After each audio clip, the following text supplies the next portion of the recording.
Senhor presidente, senhores deputados, então é importante esse debate porque está se discutindo a questão de como fazer o melhor serviço possível para a questão da saúde mental.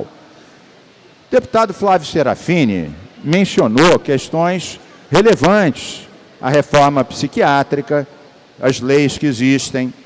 Eu sou autor de uma lei estadual em vigor há 15 anos sobre política de tratamento da saúde mental. Foi anterior à lei do Paulo Delgado, a Lei Nacional sobre Humanização da Saúde Mental. Nessa ocasião, eu fiz uma visita ao Dr. Eiras de Paracambi e constatamos, anos 92, constatamos uma coisa horrível.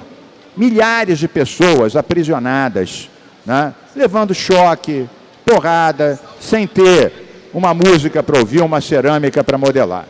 Então nós fizemos uma lei estadual, cujos princípios gerais estão muito próximos do que falou aqui o deputado Flávio Serafini. O que consta nessa lei? E é importante que é uma lei estadual em vigor. Portanto, qualquer outra lei deve, de alguma maneira, até que essa seja revogada, se reportar.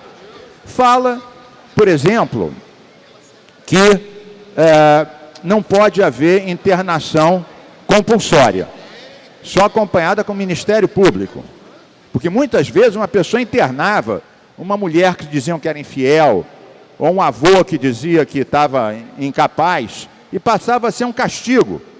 Nós encontramos dezenas desses casos em doutoreiras.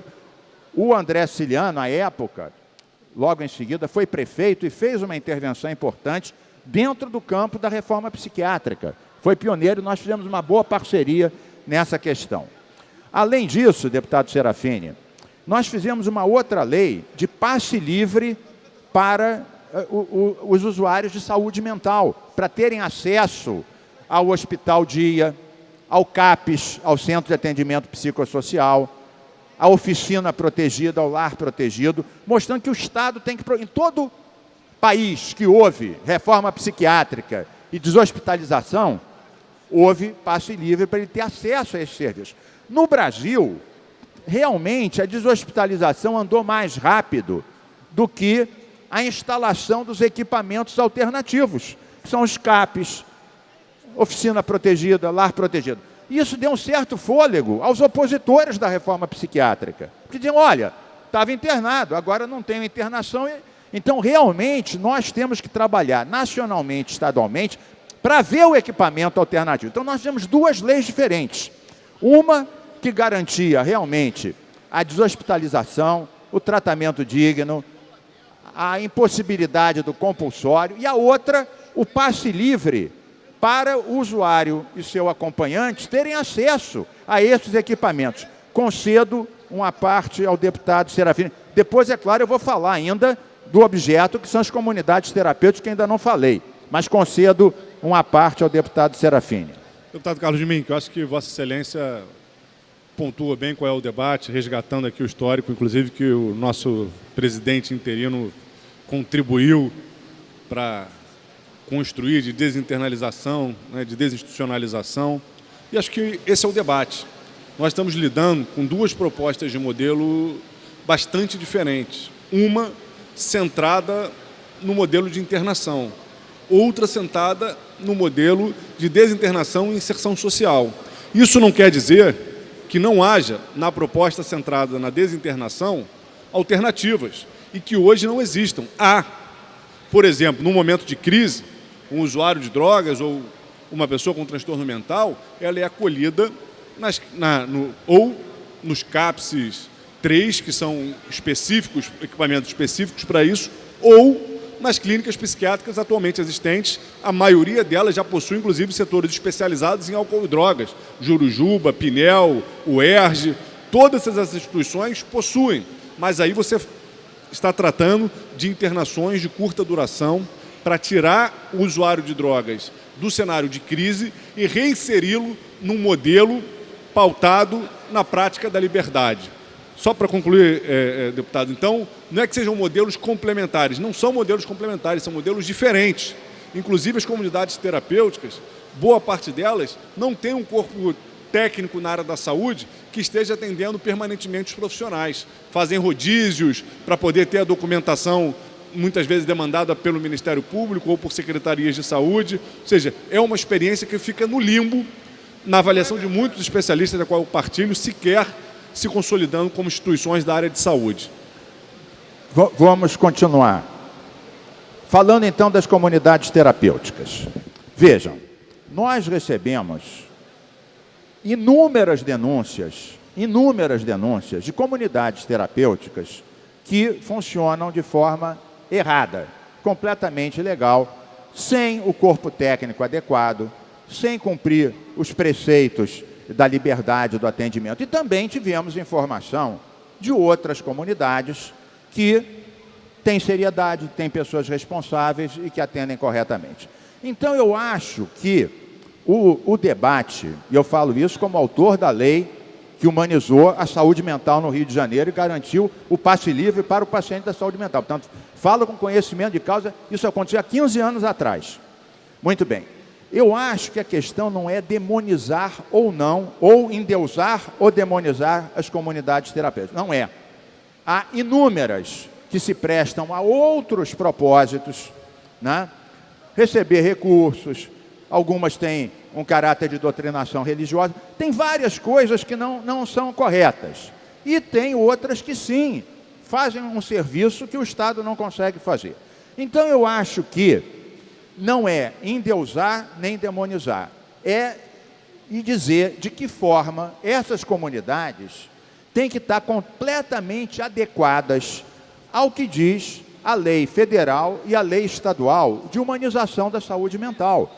Não pode haver internação compulsória, né? Não pode haver aquele tipo de castigo, etc. Tipo assim, olha, toma banho gelado cada vez que der vontade de se drogar.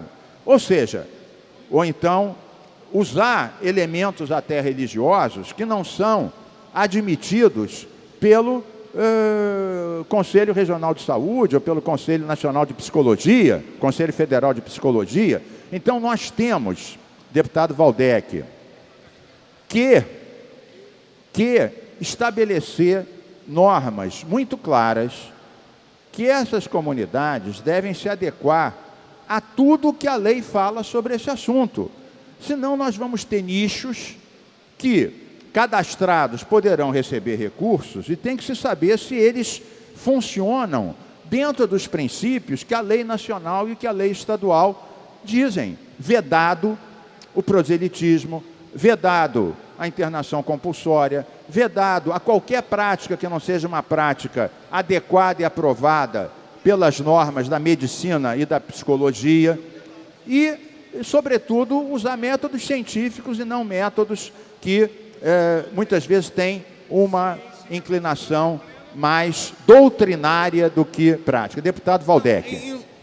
Com brevidade, deputado Carlos Mink, evidentemente que nós estamos discutindo aqui há algum tempo a existência de duas concepções, dois modelos, duas escolas diferentes. Não há dúvida. A preocupação da CPI foi no sentido de criar justamente algum grau de disciplinamento, algum regramento, para que as chamadas comunidades terapêuticas funcionem com base em critérios, né, técnicos, inclusive, do ponto de vista, por exemplo, da composição de suas equipes multidisciplinares, não é? Quem são os profissionais, quem atua, em que condições, sob que condições devem abordar os pacientes, né? Eu tenho a perspectiva ideológica da linha anti-hospitalocêntrica, né, da reforma sanitária. Nós temos coincidência nesse caso. Entretanto, há um mundo real, né, e a gente precisa disciplinar, e recebe recursos públicos. Precisa ter critério, né, ter rigor, e esses critérios têm que ter publicidade. Por isso, eu acho que a gente não está necessariamente fazendo um debate entre uma escola e outra. Nós estamos lidando com uma situação específica de um modelo,